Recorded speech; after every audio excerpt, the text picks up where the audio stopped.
Sci-Fi Buzz is back, and this week we get ready for Halloween with the mistress of the dark, Elvira. Just about every monster that ever made you scream your head off. Meta-horror editor and author Dennis Etchison. Rod Serling and his Twilight Zone. And the science fiction technology that breathes life into a baby named Baby.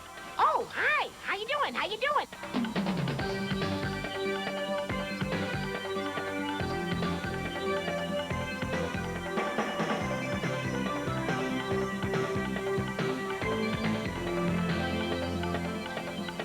No, I haven't gone back in time. I'm actually on the set of the hit TV series Dinosaurs. Now, one of the most popular characters on this show is Baby Sinclair. And unlike a human baby, Baby Sinclair was able to talk from the moment he was hatched. If you've ever wondered what goes on in the mind of an infant, well, the nonstop Baby Sinclair may provide some answers for you. Whoa, I'm naked. Who's the mama? Where's the mama? When we met the man behind the baby, we were surprised to find Kevin Clash.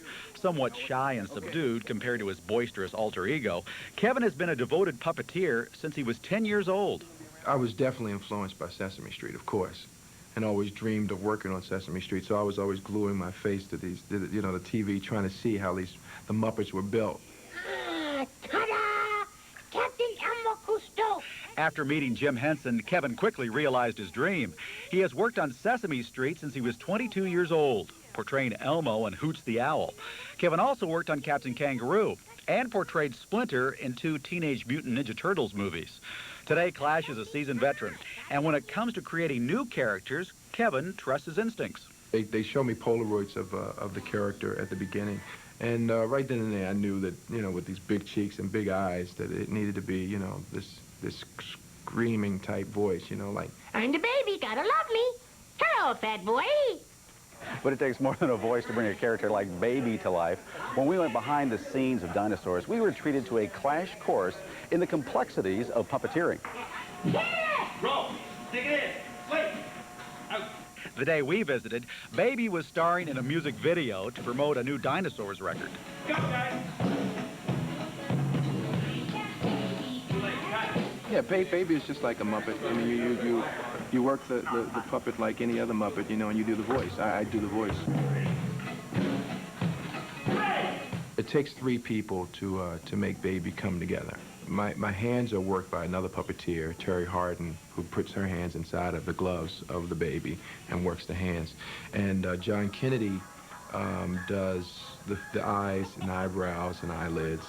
I'll listen to what Kevin has to do performance-wise, and then I'll listen to him when he's actually doing it, and I follow along.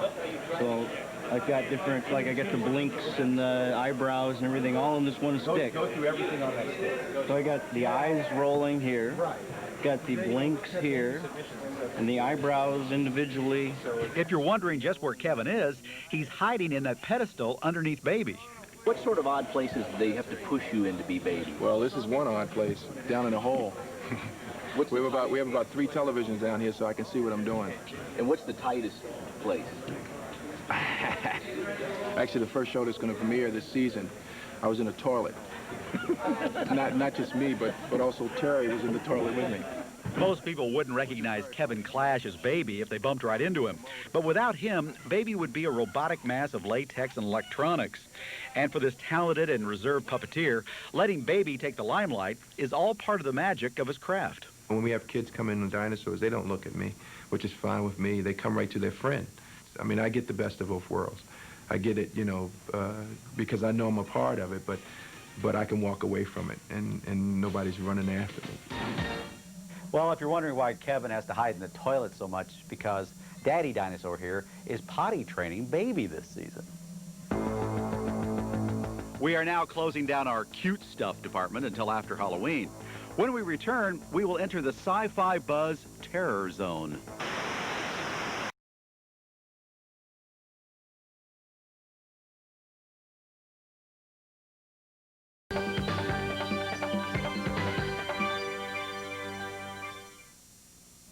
Here at Sci-Fi Buzz, we want to get a jump on Halloween by featuring a story with a lady who you might consider the poster child of the holiday.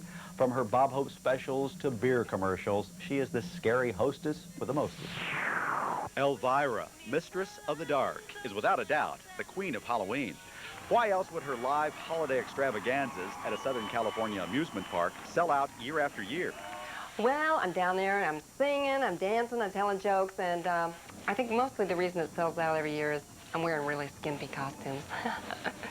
You know, not like this, where I'm totally covered up, but I mean really skimpy.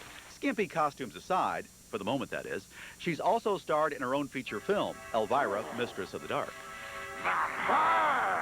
And if you turn on your television these days, the busy mistress can be found spicing things up on the Halloween special, Heartstoppers, Horror at the Movies. Well, it's a fabulously interesting show about, it's got all sorts of little horror clips in it. It's got all the most famous makeup men in the horror movies in Hollywood, the famous directors of horror movies, and it's got me in it. So what else do you want? What's that? You want my recipe for a good horror movie? If anyone knows how to whip up a good horror concoction, it's you-know-who. Well, for a really great horror movie, you need like, you know, first of all, you need like a really stupid blonde girl who like does the wrong things all the time, like runs down dead-end alleys, you know, goes into basements that are totally pitch black and all that stuff alone. You know, you gotta have one of them. And you gotta have like about 10, 15 bucks at least to make one of these movies. But is there any one ingredient that is absolutely essential for the ultimate horror brew? You've got to have a really cheesy monster. I mean, you have to have one or it just won't work. Kind of like the one used in, say, Elvira, Mistress of the Dark? I don't know if the monster in my movie was quite cheesy enough, actually. That was quite an expensive monster. So who still makes her skin crawl? Someone who really scares me is Vincent Price. He's always scared me. I don't know why. Ever since I was a little tiny Mistress of the Dark, he just scared my pants off. And does Elvira feel a responsibility to scare the pants off her audience? It is a big responsibility to the children all over the world. I have to fly all over in my sled, delivering those gifts and oh, wait a minute. No, that's Santa Claus. No. My job has no responsibility whatsoever. No. Okay, we've got to ask it. Elvira, how do you manage to get into that little teeny-weeny, itsy-bitsy dress of yours? How do I get into this dress? Okay, let's see. Well, I kind of start down at my ankles. I pull all the skin up real hard, and then I push it all out the top and squeeze into it. I knew that. But I don't know Elvira's pick for best horror movie. Oh, well, the absolute best, bar none, has to be Plan 9 from Outer Space. Actually, this director, Edward D. Woods, made the best movies of all time. You know, I mean, the guy directed movies wearing stiletto heels, and that's how you know a movie is good. Take my word for it. Stiletto heels, huh? Can't wait to hear her pick for worst horror film. The worst ones, might be Attack of the Killer Tomatoes. It's bad, but good bad, you know, bad, good bad, like I'm bad, Jamal, you know it, like that kind of bad. Elvira, since you're an expert on the subject, why do you think people intentionally seek out a good scare? I think most people like to be scared because, you know, they lead pretty boring, dull, dismal lives, and so just getting a little scare in there once in a while gives them a little excitement, you know, a little goose. We're at Dangerous Visions bookstore in Sherman Oaks, California. I'm here to interview horror writer Dennis Etchison. And to be perfectly honest, I'm just a little bit nervous. You know, with these horror writers, you never know what to expect. The reason we're at Dangerous Visions is because it happens to be one of Dennis Etchison's favorite haunts. And no one knows a good haunt better than this guy. He's been writing horror stories for over 30 years and has just been named president of the Horror Writers of America. What would you say is the difference between psychological horror writing and just regular horror writing? The tradition in horror has been to write about monsters and creatures from the outside, from God knows where, from the swamps, from space. And I see that as a kind of retrograde or reactionary or very conservative view that says that the threat to us comes from somewhere else, from the outside, very much like the communist fear that we lived under here for so many years. Some writers, on the other hand, I think are, if you want to put a political label on it, would be more progressive in that they talk about monsters and evil that originates within the protagonist, within the character himself. What would you say are the common themes in your writing? They do seem to be about loss and betrayal and abandonment. But curiously enough, I don't feel that way consciously. I feel like a fairly cheerful person most of the time.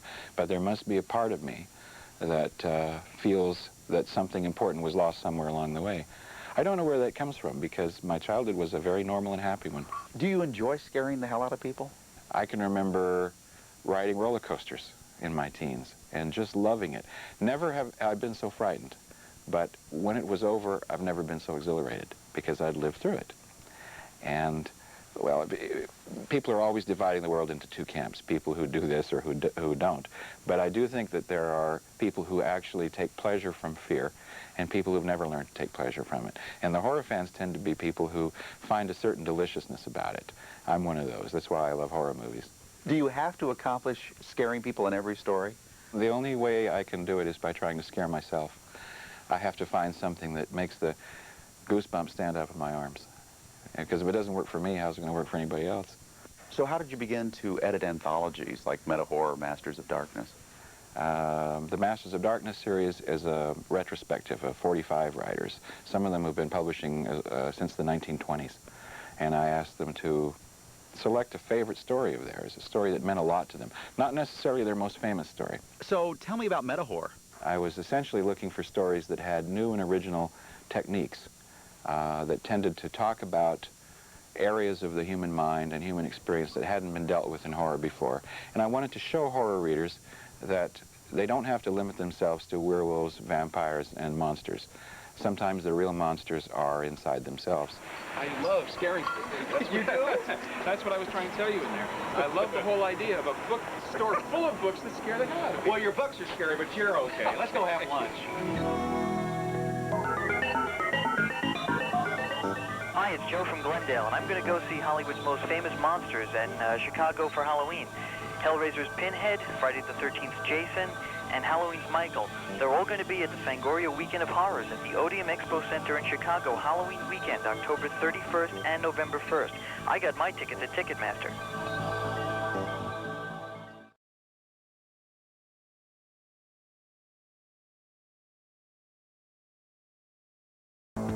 After this brief disconnect, we will check out that signpost up ahead. Our next stop, the Twilight Zone.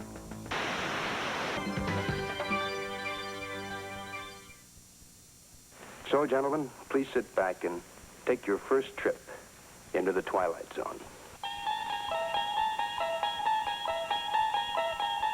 If Elvira is the queen of Halloween, then I want to nominate this next man as the king. For 5 years and 159 episodes, Rod Serling told us stories about normal people who were trapped in a dimension of animation known as the Twilight Zone. You've got a new series coming up called The Twilight Zone. You are writing as well as acting executive producer on this one. In 1959, Emmy Award-winning playwright Rod Serling was fed up. His TV plays dealing with contemporary issues were always being tampered with by sponsors or network censors. So Serling quit doing serious dramas and turned his talents to the world of fantasy. The Twilight Zone was born.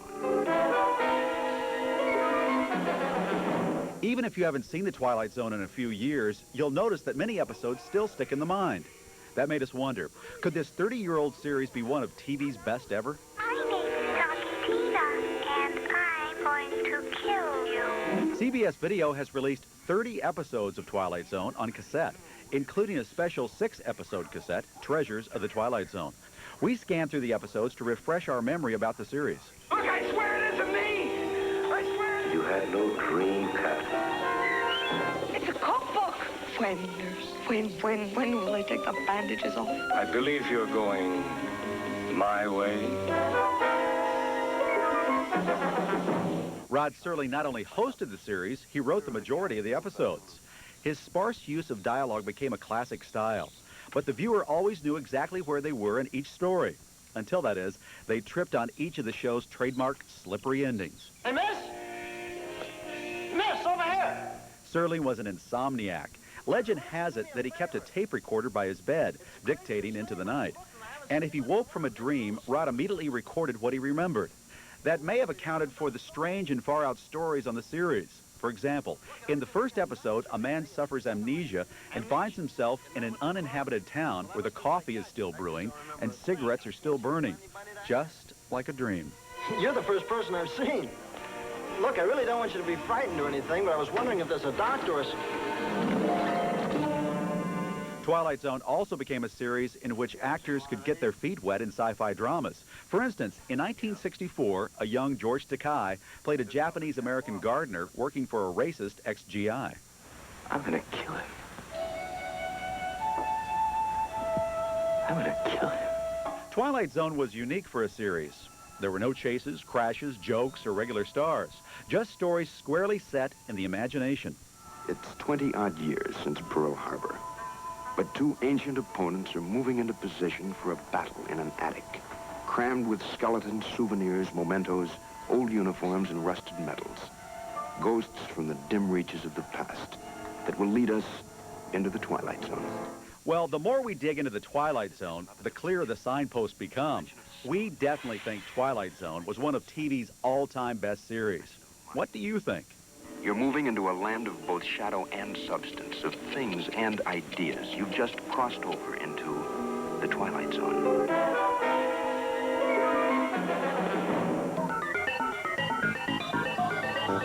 My name is Jeff Lott. I'm from Arlington, Texas. I called to recommend The Wild Cards, edited by George R.R. Martin.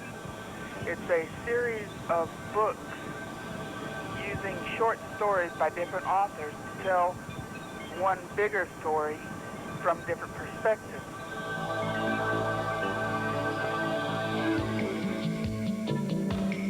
We've got some creepy suggestions for you on this week's Buzz Best Bets. First, MCA Universal Home Video has released a slew of classic monster pictures just in time for Halloween. Maybe if a man looks ugly, he does ugly things. You are saying something profound. Why shouldn't it be profound? After all, this movie was inspired by Edgar Allan Poe's haunting tale, The Raven. It stars two of the all-time great horror movie stars of the 20th century, Boris Karloff and the inimitable Bela Lugosi. What are you trying to do to me? Torture you. Oh. The collection contains some of the more memorable moments of B-movie history. He is well enough for me. And you now touch him again. And the effects, even though somewhat dated when compared to, say, Terminator 2, were thrilling for their time. The Invisible Man Returns was even nominated for a Special Effects Academy Award. Other movies in the 12-title collection include The Mummy's Hand, considered by many to be one of the most frightening horror films ever made, and Dracula's Daughter, a sequel to Dracula that reverses the role of the sexes. And continuing in the Halloween spirit, we've got a spooky recommendation for all you electronic game buffs. Sierra Online has just released the hardcore adventure, Goblins. Imported from France, the objective of Goblins is to track down the dark force that's gleefully abusing the good king's voodoo doll. Hey, that's not very nice. Goblins is available on IBMs and compatibles. And those are this week's Buzz Best Bets. When we come back, Leonard Maltin's software for film freaks. Through book after book trying to unearth facts and figures about your favorite flicks. Well, if you are, I heard about this computer software called Cinemania, and supposedly if you use it, it'll put you on the cutting edge. Suppose you wanted to find out how many horror films Lon Chaney Jr. starred in between 1941 and 1945. Cinemania puts that information at your fingertips or your keyboard. Developed by Microsoft, Cinemania contains information about over 19,000 films from several different sources. Well, in any one sitting, you can access not only Leonard Maltin's movie and video guide, but you can access the Encyclopedia of Film, the Motion Picture Guide. You can browse through the Academy Award database, look through a lot of different actors and actresses' biographies, and you can very quickly search down to the information that you want. I think the thing I like best about Cinemania is it does something I've never been able to do with my own book, which is to cross-reference it. If you want to find out what films Paul Newman made with Joanne Woodward between 1960 and 1965, but only the ones that got a good enough rating, say 3 stars or more, you can do that in about the time it takes for me to say it. You can also then say, I only want to get comedies made by a certain director. So this is like George Cukor's 3- and 4-star comedies. The whole list has just changed. Cinemania enables you to access information by genre, compare movie reviews, and call up film summaries and credit lists. It even includes a glossary of film terminology. So that's what the best boy does. In-depth film biographies provide information about industry bigwigs and screen idols, right down to the color of their eyes. What have you done to its eyes? He has his father's eyes. And if you're set up with the proper equipment, you can also access hundreds of production stills and snippets of some of the most famous dialogue ever committed to celluloid. Oh, no. It wasn't the airplanes. It was beauty killed the beast. If you want to make use of the complete software package with all the bells and whistles, you'll need a multimedia PC with a CD-ROM drive, an audio board, and a mouse. If you're a lover of film facts, you may have more fun digging around in Cinemania than you would have actually watching a movie. By the way, according to Cinemania, Lon Chaney Jr. starred in 10 horror films between 1941 and 1945. But I know something Cinemania doesn't know. You can see 3 of those films on the Sci-Fi Channel this month. The Wolfman, The House of Frankenstein, and The House of Dracula will be featured on the network's classic Monster Day Festival on Halloween.